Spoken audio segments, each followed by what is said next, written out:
Après Piaggio et Quadro, un troisième acteur vient de faire son entrée sur la scène du scooter à 3 roues, et pas le moindre puisqu'il s'agit de notre constructeur national Peugeot qui se lance à la poursuite du MP3 avec son nouveau Metropolis 400. Après une journée d'essai passée au guidon du modèle de pré-série, nous vous détaillons en 10 points les caractéristiques de cette nouveauté.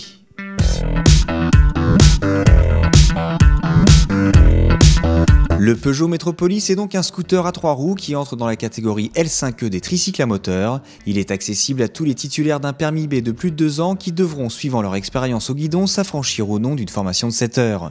Le Metropolis 400 affiche des dimensions très proches de celles d'un MP3 500 Touring. En revanche, le système de train avant pendulaire original est totalement différent de celui retenu par Piaggio.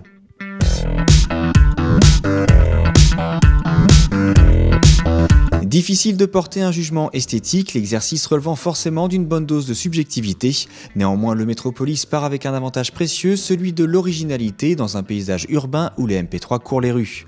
Autre atout du Peugeot, ses lignes plus racées et un souci du détail qui force l'admiration.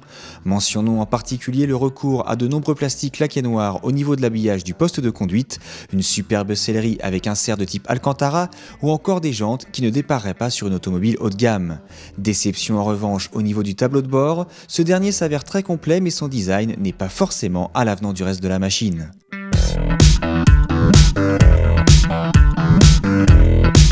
Le dessin de l'assise, très fine dans sa partie avant, facilite grandement la prise en main par les femmes ou les petits gabarits. Les plus grands apprécient également l'accueil à bord en trouvant une position de conduite un peu moins avachie que celle du MP3 Touring. Sur le Metropolis, les genoux sont pile à la hauteur des fesses, tandis que le vaste plancher plat laisse plus de latitude pour placer ses pieds qui sont moins gênés par la pédale de frein.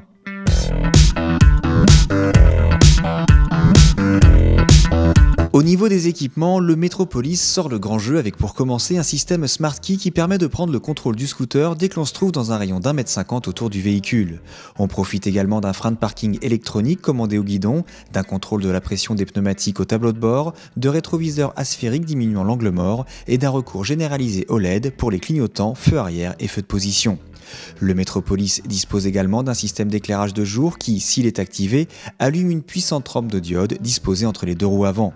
Astucieux, le pare-brise est réglable en hauteur en 2 secondes et sans outils. Enfin, le système de blocage du balancier est identique au roll-lock de Piaggio. Un bouton à main droite fige le train avant à la verticale ou le libère, tandis qu'un coup de gaz déverrouille le balancier instantanément pour permettre de tourner.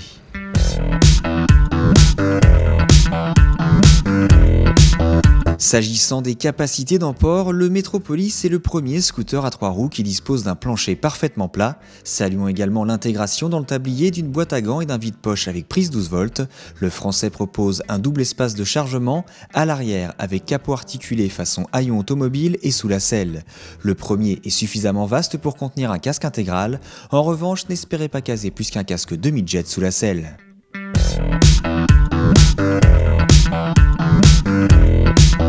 Le Metropolis est équipé d'un moteur 100% nouveau fabriqué par Peugeot. Il s'agit d'un monocylindre 4 soupape de 399 cm3. Cette mécanique délivre 37,2 chevaux et un couple maxi de 38,1 Nm. Malgré l'absence de double allumage, aucun cognement parasite n'est à déplorer. Globalement, le Metropolis a suffisamment de ressources pour évoluer en toute sérénité tant en ville que sur voie rapide, avec une vitesse chrono de 140 km/h.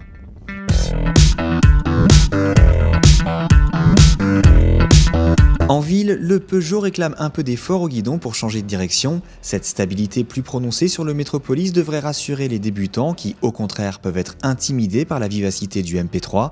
Cela dit, le Piaggio 500 conserve l'avantage en termes de maniabilité pure.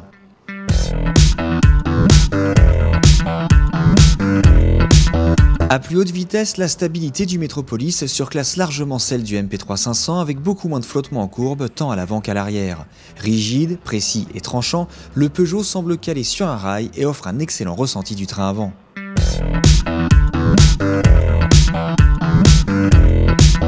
Nous sommes en revanche plus circonspects quant à la qualité du freinage. Peugeot a absolument voulu se distinguer de Piaggio en proposant un freinage combiné avant-arrière au levier gauche.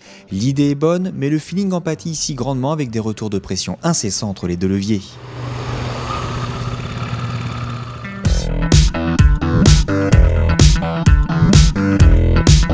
Affiché au même prix que le Piaggio MP3 500 Touring, le Metropolis 400 propose une cylindrée inférieure mais il dispose de nombreux arguments pour séduire. Fabrication française, originalité, équipement, qualité dynamique, le futur comparatif entre ces deux machines s'annonce d'ores et déjà passionnant.